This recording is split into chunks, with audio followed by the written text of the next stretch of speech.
Hello everyone.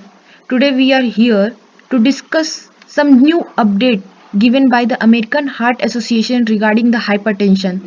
So today we will discuss about it.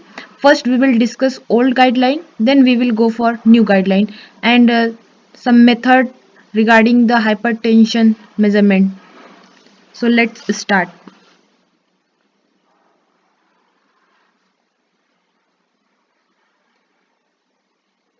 Come to old guideline. We know normal blood pressure 120 by 80 mm of Hg. अगर पूछा जाए कि optimum BP क्या होता है, what optimum,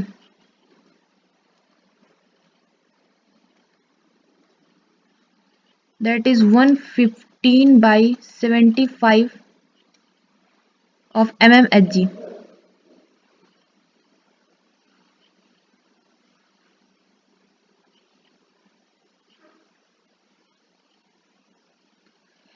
इसमें normal हमने देखा 120 by 80 less than. Elevated BP कब बोलेंगे, जब रेंज सिस्टोलिक 120 बाई 129 होगा और जो डायस्टोलिक बीपी होगा वो 80 होगा. Here is high BP stage 1 and stage 2.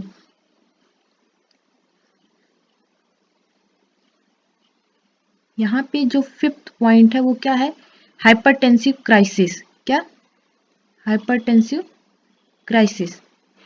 जब बीपी मोर देन 180 बाई 120 हो जाएगा तो उसे हम क्या बोलेंगे, हाइपरटेंसिव क्राइसिस.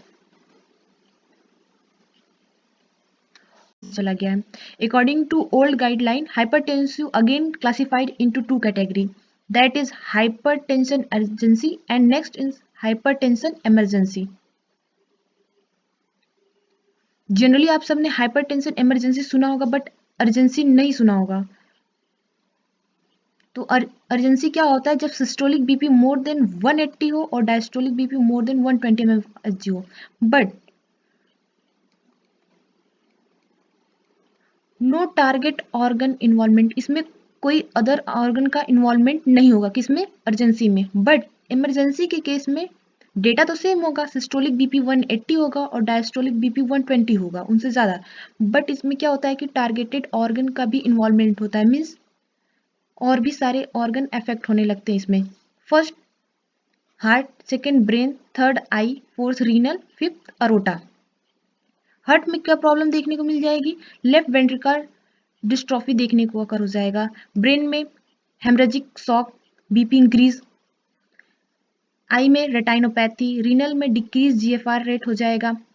एरोटा डिसेक्शन देखने को मिलेगा, मीन्स जो अरोटा की इनर लाइनिंग होगी वो ब्रेक डाउन होने लगेगी, जिसकी वजह से ब्लड डाइवर्ट हो जाएगा. ये हमारा ओल्ड गाइडलाइन था जिसमें हाइपरटेंशन क्राइसिस को टू पार्ट में डिवाइड किया गया था. But according to new guideline normal BP same है, इलिवेटेड वही है, स्टेज 1 स्टेज 2 सब कुछ सेम है.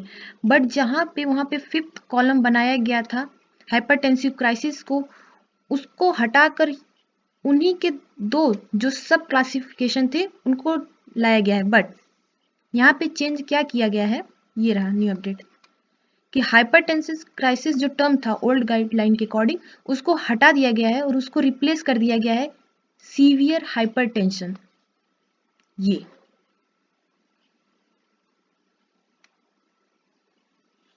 सब कुछ सेम है, बस टर्म्स को थोड़ा सा चेंज किया गया है. एंड हाइपरटेंसिव इमरजेंसी तो था ही, वो सेम वैसे ही है 6 कॉलम में. न्यू अपडेट में यही आया है कि हाइपरटेंशन क्राइसिस जो था ओल्ड गाइडलाइन के अकॉर्डिंग वो टर्म हटाकर सीवियर हाइपरटेंशन रख दिया गया है. ये चेंजेस थे. अब कुछ टर्मिनोलॉजी उनको भी देख लेते हैं. फर्स्ट जो है white coat hypertension. White coat hypertension इसे हम जो है कि आइसोलेटेड क्लिनिक हाइपरटेंशन के नाम से भी जानते हैं. वाइट कोट हाइपरटेंशन होता क्या है कि जब पेशेंट की बीपी क्लिनिक में ली जाती है तो मोर देन 130/80 होता है, लेकिन less than 160/100 mm of Hg होता है। सेम उसी पेशेंट की बीपी जब होम मतलब घर पे ली जाती है तो वो बीपी की reading less than 130 to 80 mm of Hg होता है। क्वेश्चन अराइज ये होता है कि क्यों हॉस्पिटल में पेशेंट की बीपी मींस जो रीडिंग होती है वो ज्यादा आती है। मे बी पेशेंट नर्स को देखकर, डॉक्टर को देखकर उसको एंजाइटी एराइज हो जाए। एंजाइटी एराइज होने की वजह से क्या होता है कि बीपी में थोड़ा सा बदलाव आता है, बीपी बढ़ जाती है, इसीलिए इसको व्हाइट कोट हाइपरटेंशन के नाम से जाना जाता है। सेकेंड टर्मिनोलॉजी है कि मास्क्ड अनकंट्रोल्ड हाइपरटेंशन। मास्क्ड मतलब किसी और के पीछे छुपकर रहना, एक टर्म मैं बता रही हूँ। इसमें क्या होता है, जो क्लिनिकल सेटिंग में बीपी ली जाती है वो लेस देन 130/80 होती है, बट घर पर जब बीपी ली जाती है तो मोर देन 130/80 होता है।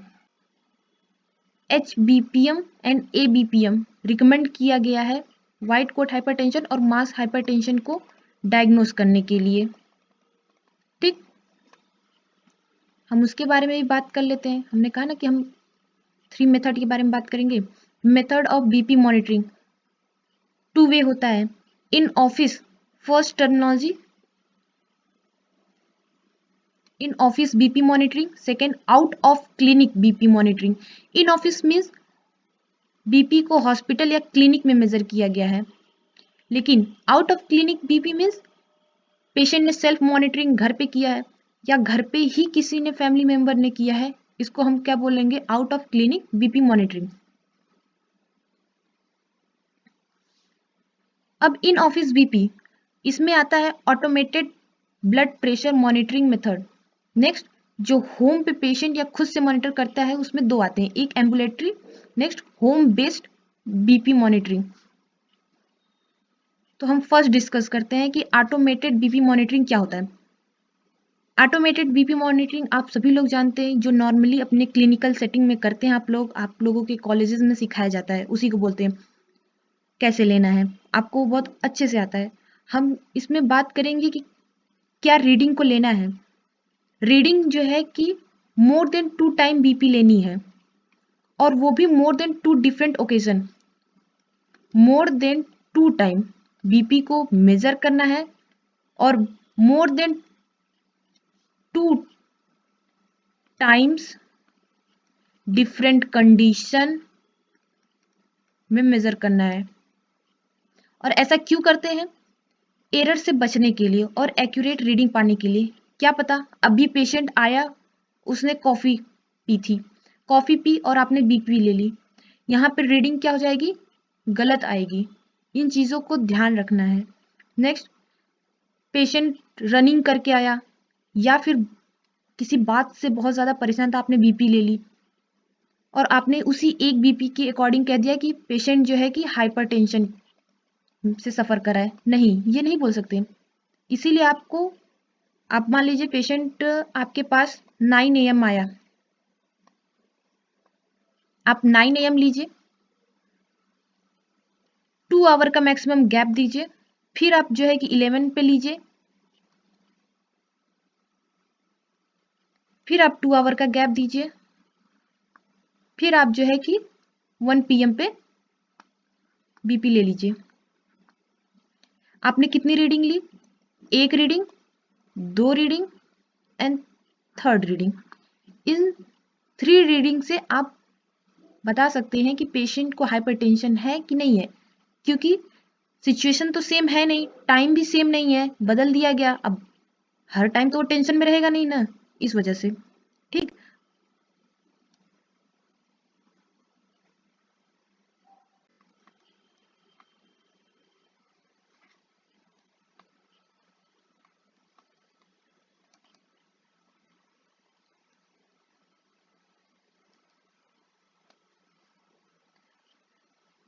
Second one, this one what, digital और ऑटोमेटिक व्हाट।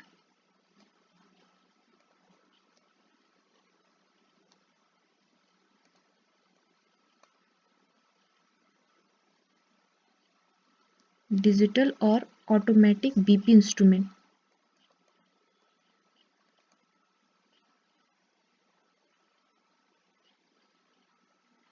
इसमें सिर्फ बीपी नहीं, इसमें पल्स रेट भी दिखाता है। थर्ड वन क्या है? Third one is aneroid BP instrument.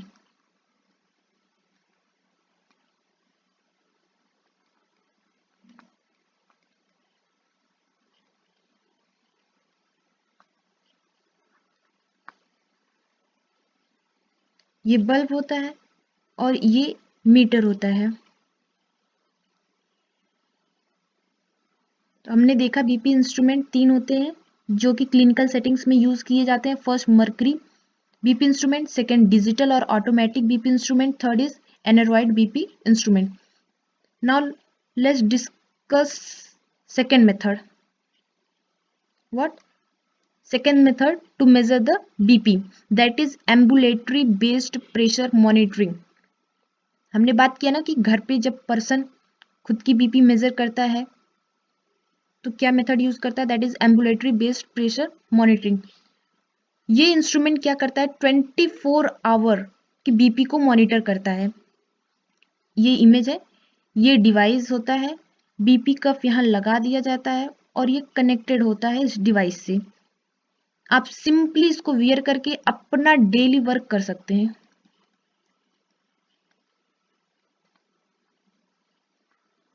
आपको परेशान नहीं होना है। इसमें पेशेंट को लगा दिया जाता है। At home 24 hour monitoring as you go about your daily life. ठीक है, तो ये बीपी डे टाइम में हर 15 टू 30 मिनट में क्या करता है? चेक करता है। हर 15 टू 30 मिनट में चेक करता है। एंड नाइट टाइम में हर 30 टू 60 मिनट में चेक करता है। रीजन? डे टाइम में वर्क है, स्ट्रेस ज़्यादा पड़ता है, लोड हार्ट पे ज़्यादा पड़ता है, तो कहाँ पे कब कैसे क्या प्रॉब्लम हो जाए, इस वजह से वो हर 15 टू 30 मिनट में चेक करता रहता है।